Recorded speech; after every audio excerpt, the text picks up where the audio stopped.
Hi എല്ലാവർക്കും സ്വാഗതം. നമ്മുടെ ഈ ഗ്രഹമില്ലേ, അതൊരു വലിയ കലവറയാണെന്ന് പറയാം.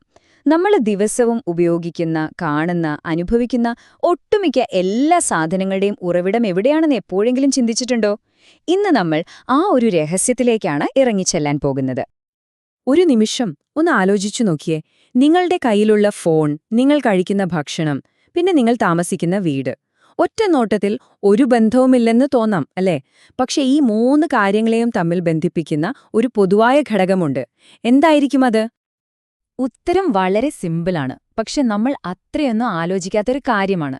ഇതെല്ലാം വരുന്നത് ഒരേ ഒരു സ്ഥലത്ത് നിന്നാണ്, നമ്മുടെ ഈ ഭൂമിയിൽ നിന്ന് തന്നെ. അതെ, കയ്യിലെ ഫോണിലുള്ള ലോഹങ്ങൾ തൊട്ട് നമ്മുടെ പാത്രത്തിലെ അരുമണി വരെ എല്ലാം പ്രകൃതി നമുക്ക് തരുന്നതാണ്. ഇതാണ് നമ്മുടെ ഇന്നത്തെ ഈ ചർച്ചയുടെ ആണിക്കല്ല്.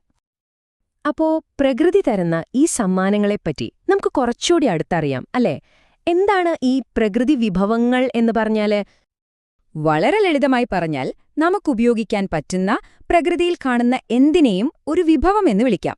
അത് ചിലപ്പോൾ കാറ്റായിരിക്കാം, അല്ലെങ്കിൽ കൽക്കരി, അതുമല്ലെങ്കിൽ ഒരു മരം. നമ്മുടെ സമൂഹങ്ങളെയും രാജ്യങ്ങളുടെ സമ്പദ്വ്യവസ്ഥയുമൊക്കെ ശരിക്കും മുന്നോട്ട് കൊണ്ടുപോകുന്ന ഇന്ധനമെന്ന് പറയുന്നത് ഈ വിഭവങ്ങളാണ്. ഇനി ഈ പ്രകൃതി വിഭവങ്ങളെ നമുക്ക് പ്രധാനമായിട്ടും രണ്ടായിട്ട് തിരിക്കാം. ഒന്ന്, നമ്മൾ ഉപയോഗിക്കുന്നതിനനുസരിച്ച് വീണ്ടും നിറയുന്ന ഒരുതരം കലവറ പോലെ. മറ്റൊന്ന്, ഒരിക്കൽ എടുത്തു കഴിഞ്ഞാൽ തീർന്നു, പിന്നെ ഇല്ലാത്തൊരു കലവറ പോലെ. ഈ രണ്ട് കലവറകളും തമ്മിലുള്ള പ്രധാന വ്യത്യാസം എന്താണെന്നറിയോ? സമയമാണ്. സൂര്യപ്രകാശവും കാറ്റുമൊക്കെ നമുക്ക് എന്നും കിട്ടും, അത് തീർന്നു പോവില്ല. പക്ഷേ കൽക്കരി, പെട്രോളിയം പോലുള്ളവയൊക്കെ രൂപപ്പെടാൻ ലക്ഷക്കണക്കിന് വർഷങ്ങളെടുത്തിട്ടുണ്ട്. അതിന്റെയൊക്കെ സ്റ്റോക്ക് വളരെ പരിമിതമാണ്. നമ്മളത് ഉപയോഗിച്ച് തീർത്താൽ നമ്മുടെ ഒന്നും ജീവിതകാലത്ത് അത് പുനഃസ്ഥാപിക്കപ്പെടില്ല. അതാണ് വ്യത്യാസം. ഇനി നമുക്ക് ഏറ്റവും പ്രധാനപ്പെട്ട, പുനരുപയോഗിക്കാൻ കഴിയുന്ന രണ്ട് വിഭവങ്ങളെക്കുറിച്ച് കുറച്ചുകൂടി വിശദമായിട്ട് സംസാരിക്കാം. വനങ്ങളും പിന്നെ വെള്ളവും. വനങ്ങളെ വെറുമൊരു മരക്കൂട്ടമായിട്ട് കാണരുത് കേട്ടോ, അതൊരു നിധി തന്നെയാണ്.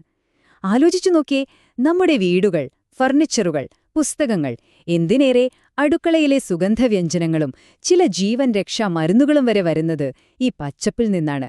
പോരാത്തതിന് ലക്ഷക്കണക്കിന് മനുഷ്യർക്ക് അത് വീടും ഉപജീവനമാർഗവുമാണ്.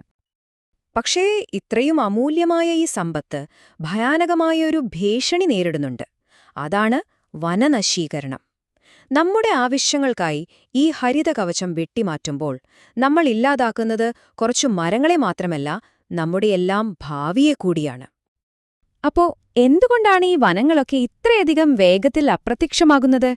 ജനസംഖ്യ കൂടുമ്പോൾ ഭക്ഷണം കൂടുതൽ വേണം, അതിനായി കൃഷിയിടങ്ങളുണ്ടാക്കാൻ കാട് വെട്ടിത്തെളിക്കുന്നു. നഗരങ്ങൾ വലുതാകുമ്പോൾ തടിയുടെ ആവശ്യം കൂടുന്നു. ഭൂമിക്കടിയിലെ ധാതുക്കൾക്കായി വൻതോതിൽ ഖനനം നടക്കുന്നു. പിന്നെ വൈദ്യുതിക്കു വേണ്ടി കൂറ്റൻ അണക്കെട്ടുകൾ പണിയുമ്പോൾ വലിയ വനപ്രദേശങ്ങൾ വെള്ളത്തിനടിയിലായി പോകുന്നു.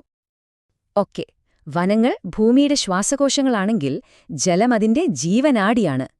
നമുക്ക് ആശ്രയിക്കാൻ പ്രധാനമായും രണ്ട് സ്രോതസ്സുകളാണുള്ളത്. ഒന്ന്, കൺമുന്നിൽ കാണുന്ന നദികളും തടാകങ്ങളും.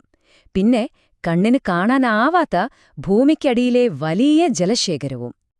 പക്ഷേ ഇവിടെയൊരു വലിയ അപകടം ഒളിഞ്ഞിരിപ്പുണ്ട്. ഭൂമിക്കടിയിലുള്ള ഈ വാട്ടർ ബാങ്ക് നമ്മൾ അമിതമായി കാലിയാക്കുകയാണ്. മഴയിലൂടെ നിറയുന്നതിനേക്കാൾ വേഗത്തിൽ കുഴൽക്കിണറുകളിലൂടെ നമ്മൾ വെള്ളം ഊറ്റുമ്പോൾ ജലനിരപ്പ് അപകടകരമായ രീതിയിൽ താഴേക്ക് പോകുകയാണ്. ഇത് ശരിക്കും ഭാവിയിൽ വരാൻ പോകുന്ന കൊടും വരൾച്ചയുടെ ഒരു സൂചനയാണ്. അപ്പോ ഈ വിഭവങ്ങളുടെയൊക്കെ അമിതമായ ഉപയോഗം നമ്മുടെ പരിസ്ഥിതിയിൽ എന്ത് പ്രത്യാഘാതങ്ങളാണുണ്ടാക്കുന്നത്? നമുക്കതൊന്ന് നോക്കാം. നമ്മൾ ചെയ്യുന്ന ഓരോ പ്രവർത്തനത്തിനും പ്രകൃതിയിൽ ഒരു പ്രതിഫലനമുണ്ട്.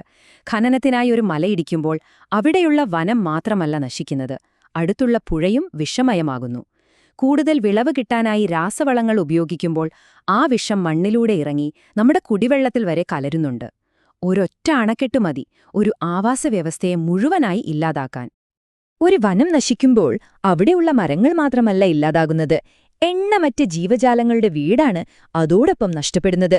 പല വിലപ്പെട്ട ഔഷധ സസ്യങ്ങളും ഒരുപക്ഷേ എന്നേക്കുമായി നമുക്ക് നഷ്ടമായി പോകുന്നു. അപ്പോൾ നമ്മുടെ മുന്നിലുള്ള വഴിയെന്താണ്? പ്രത്യേകിച്ച് ഊർജത്തിന്റെ കാര്യത്തിൽ നമുക്ക് തിരഞ്ഞെടുക്കാൻ രണ്ട് പാതകളുണ്ട്.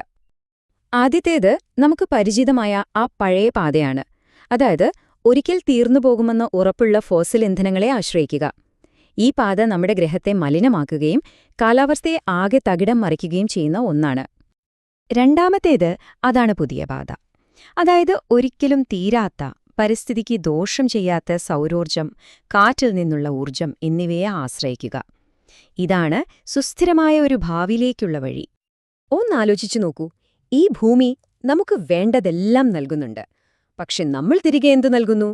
ഈ കലവറയുടെ താക്കോൽ നമ്മുടെ കയ്യിലാണ്. അത് അടുത്ത തലമുറയ്ക്ക് വേണ്ടി നിറച്ചുവെക്കണോ അതോ കാലിയാക്കണോ എന്ന് തീരുമാനിക്കേണ്ടത് നമ്മളാണ്. നിങ്ങൾ ഏതു വഴിയാണ് തിരഞ്ഞെടുക്കാൻ പോകുന്നത്?